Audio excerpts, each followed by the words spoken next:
Greetings, Japan fans. In today's show, we are going to look at how to strengthen relationships.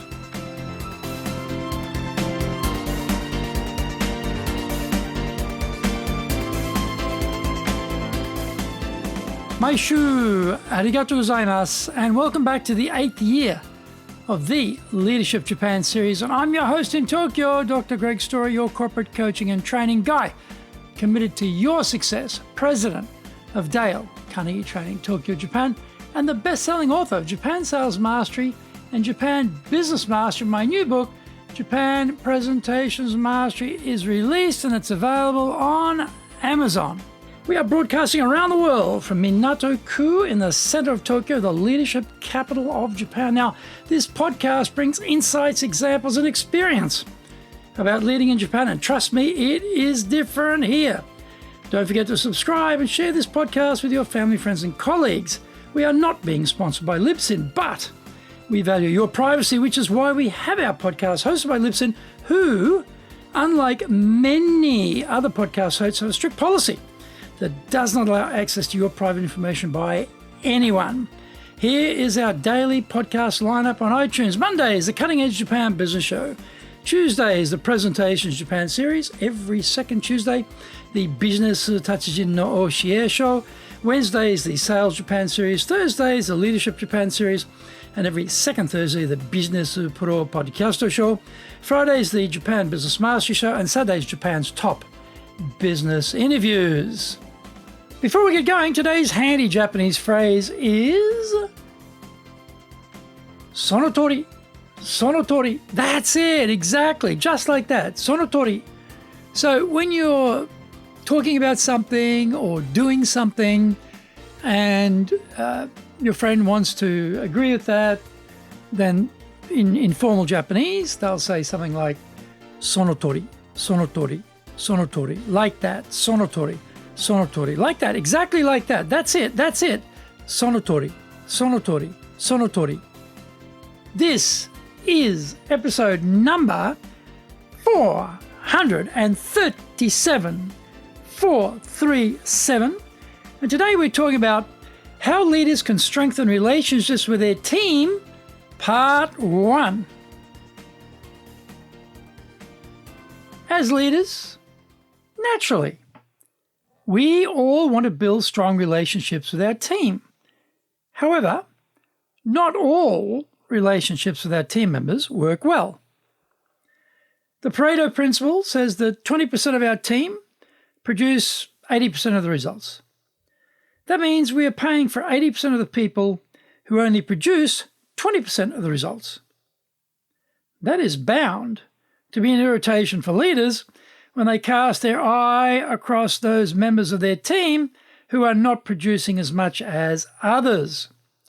We might think they should change so that they are doing a lot better and so make it easier for us to lead them. Unfortunately, we can't change others. We can only change how we think and behave. If we see them as a problem, then the chances are high that we won't have a positive relationship with them.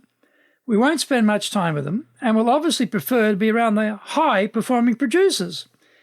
This, in turn, demotivates the 80% group, and we set up a cycle of grief. On the other hand, if we accept that there will always be a statistical 20% and 80% grouping, we can focus on getting the results we need by combining the entire power of the team. We need to focus on how to get the 20% operating at an even higher level. We have to accept that no matter how much they produce, there will always be an 80% cohort. People have different strengths, and our job is similar to that of an orchestra conductor. We need to find ways to get the most from every person in sync and in harmony with each other. Of course, we have the 20%, the star vocalist and the first violin, but we need everyone else working well or we won't function properly as a team. We need to change the way we interact with everyone in the team so we have a happy work environment where everyone feels appreciated. This means we need to change ourselves first and rethink our attitudes. That's the whole thinking behind Dale Carnegie's How to Win Friends and Influence People. Getting change with people is not about manipulation. It is not about us honing our persuasion skills, conniving for them to change.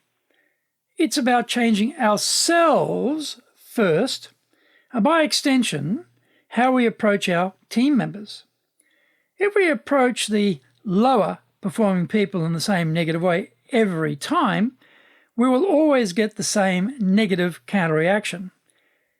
If we change the angle of our approach by just 3 positive degrees, then we will get a positive counter-reaction. Find out more when we come back from the break.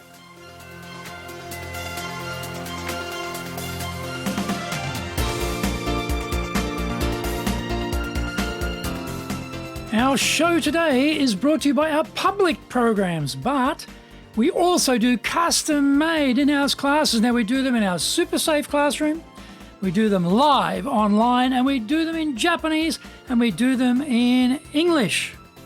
Today's show is being sponsored by, on the 16th of November, we're doing the course preview. On the 18th, we're doing professional leadership, handling mistakes.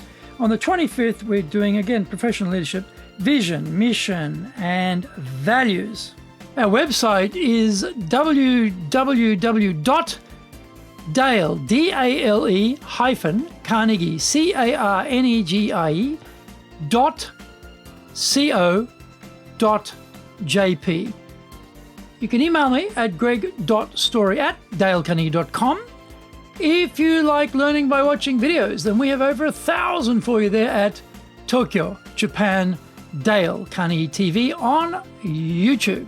Get my best-selling books, Japan Sales Mastery, the Bible for selling in Japan, and Japan Business Mastery, as well as my new book, Japan Presentations Mastery.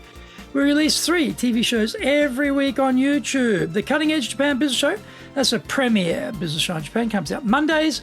Fridays, we have Japan Business Mastery Show. Saturdays, Japan's top business interviews, where I interview leaders in Japan from SMEs all the way up to the corporate captains of industry on one topic, leading in Japan. Every second Thursday, we release the Business Pro Television Show.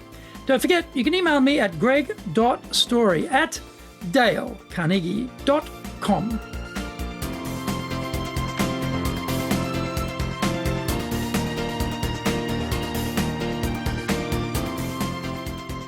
Welcome back. The point is, we have to make that decision to change those 3 degrees on our side first, rather than expecting them to change themselves to suit how we like things. There are some excellent, proven, time-tested human relations principles we can draw on to help us with this. Let's look at Dale Carnegie's principles numbered 1 through 3. Number 1, don't criticize, condemn, or complain.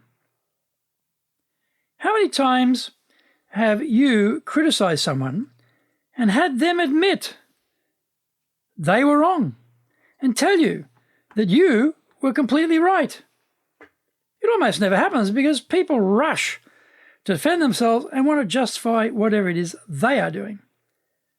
If we do criticize them, knowing this, then all we're doing is setting ourselves up to fail to change them, and even worse, create bad feelings between us and demotivate the rest of the team. Number 2, give honest, sincere appreciation. This sounds so simple, except that we don't do it. It's not that we give fake or dishonest appreciation, because we don't give any appreciation, period. We expect everyone to be doing what they should be doing, what they're being paid for, but we show no appreciation of that. Then we wonder why it is hard to get people to cooperate with us. The consequence is everyone is starved of appreciation. They're also quite sensitive to any attempts at flattery and will dismiss what we say as dishonest words, somehow trying to trick them into doing something they don't want to do. So we have to identify something concrete and provable that they did, and then praise that in specific detail. For example, Sik-san, I appreciate the fact you got back to me on time with the information I requested. It really helped me meet the deadline. thank you for your cooperation. The praise is specific and true, and Suzuki-san is more likely to accept the praise as being honest. The key is to connect the praise with evidence. Number 3, arouse in the other person an eager want. We all want lots of things. In fact, we spend almost 100% of our day focused on what we want. The issue, though, is when we need the cooperation of others, they are focusing on what they want too, and are not particularly interested in our needs, wants, or requirements. We need to switch our communication to focus on things which are also important to them. What does the team member want? Do we know what that is? And do we know it in detail? In this way, they will feel there is something directly positive for them, and they are more motivated to agree to our ideas and work harder to deliver the goal achievement. How do you need to change your communication style and content to get the type of cooperation you need, where the other person thinks this is in their interest too? Listen to what comes out of your mouth and check if it is all about what you want and when you want it. As leaders, we get the team and the results we deserve. If we want to improve on what we have, then we have to start with changing ourselves, as painful, difficult, and embarrassing as that may be. Or we can just keep whining about the bad hand we've been dealt. If it is the latter, don't worry. You won't be short of company, as there are plenty of leaders doing just that.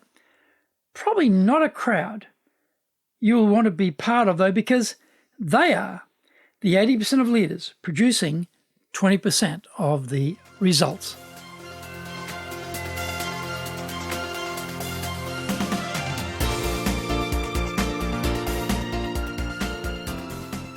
Thank you for joining the Leadership Japan series. If you found the program useful, then share it with your family, friends, and colleagues. Don't forget to subscribe and share this podcast. Take what you found valuable, immediately put into action, because idea application is what makes winners winners. Be one of them. Remember, I'm your corporate coaching and training guy in your corner, committed to your success here in Nippon.